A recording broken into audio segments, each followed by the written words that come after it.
De zware bassen bonzen bonkend voort. Schel schettert de trompet er bovenuit, smijtend haar wanhoop hoger dan de fluit, over de hoofden van het publiek. Dat hoort niet naar het lachen van de dood. Een stoel staat leeg en scheef en wacht totdat een mens zijn moede leuning neemt. Zijn diepste wens hem meegegeven in het hout. En koel schijnt door de ruit de maan en het kind plet tegen het glas zijn neus. De klarinet gilt snerpend door verschraalde rook. Het hart dat moeizaam verder slaat in eenzaamheid. Niet te ontvluchten in het plat jolijt. Van vele eenzamen in één lokaal.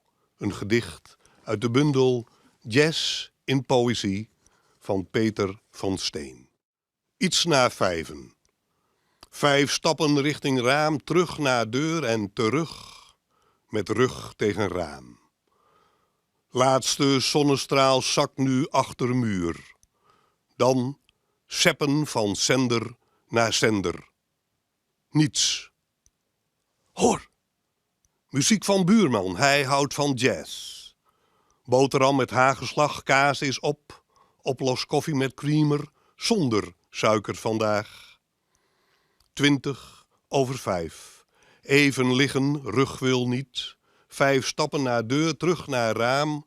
Hoog hek, grijze buitenmuur. Omdraaien, blik op het prikbord. Foto's van te jonge meisjes met ontblote bovenlijven. Voor de zoveelste keer achteloos bladeren door een stapeltje juristenpapier. Bijna 5:30. Even zitten op houten stoel met rugprotest. Na morgen nog 16 jaar. Streepjes op de muur hebben nog geen zin. Een eigen gedicht uit mijn voorlaatste bundel over liefde en ander ongemak.